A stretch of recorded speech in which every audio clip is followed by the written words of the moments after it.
മഴ മുന്നറിയിപ്പിൽ വീഴ്ചയുണ്ടായി എന്ന ആരോപണവുമായി CPI ഇന്നലെ രാത്രി 11 വരെ എവിടെയും റെഡ് അലർട്ട് പ്രഖ്യാപിച്ചില്ല. ജനങ്ങളെ വിവരങ്ങൾ അറിയിക്കുന്നതിൽ സർക്കാർ സംവിധാനങ്ങൾ പരാജയപ്പെട്ടുവെന്ന് CPI സംസ്ഥാന സെക്രട്ടറി ബിനോയ് വിശ്വം ആരോപിച്ചു. മഴക്കെടുതിയിൽ കേരളമാകെ മുന്നോട്ട് പോകാൻ എന്താണ് മാർഗമെന്നറിയാതെ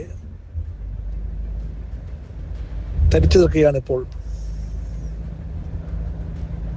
എവിടെയെല്ലാം മനുഷ്യർക്ക്, ദുരിതബാധിതർക്ക് സഹായങ്ങൾ ആവശ്യമുണ്ടോ അവിടെയെല്ലാം സാധ്യമായ എല്ലാ വഴികൾ കൂടിയും കഴിയാവുന്ന എല്ലാ സഹായങ്ങളും എത്തിക്കാൻ കമ്മ്യൂണിസ്റ്റ് പാർട്ടിയുടെ ഘടകങ്ങളോടും പ്രവർത്തകന്മാരോടും പാർട്ടിക്ക് വേണ്ടി ഞാൻ അഭ്യർത്ഥിക്കുന്നു.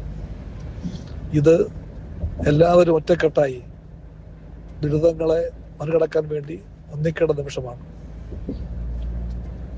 ഈ നിമിഷത്തിൽ ഗൗരവമേറിയ ചോദ്യങ്ങൾ തീർച്ചയായിട്ടും ഉയർന്നു വരുന്നുണ്ട്.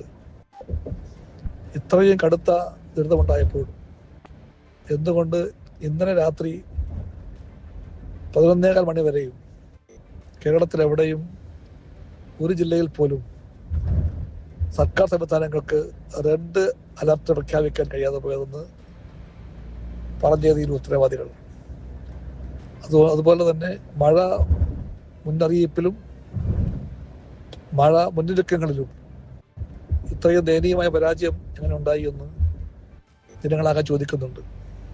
വിപുലമായ കാലാവസ്ഥ പ്രവചന സന്നാഹങ്ങളും വിപുലമായ ഉദ്യോഗസ്ഥ ശൃംഖലയും ഡിസാസ്റ്റർ മാനേജ്മെന്റിന്റെ വലിയ ഏജൻസികളും റവന്യൂ സംവിധാനങ്ങളും എല്ലാം ഉണ്ടെങ്കിൽ പോലും ഇത്രയും വലിയൊരു ആപത്ത് വരാനിരിക്കെ ജനങ്ങളെ മുൻകൂട്ടി അറിയിക്കുവാനും അവർക്ക് സഹായം കൊടുക്കുവാനും സർക്കാർ സംവിധാനങ്ങളാകെ സമ്പൂർണമായും പരാജയപ്പെട്ടുവെന്ന് ജനങ്ങൾ ചിന്തിച്ചാൽ അവരെ കുറ്റപ്പെടുത്താൻ കഴിയുകയില്ല.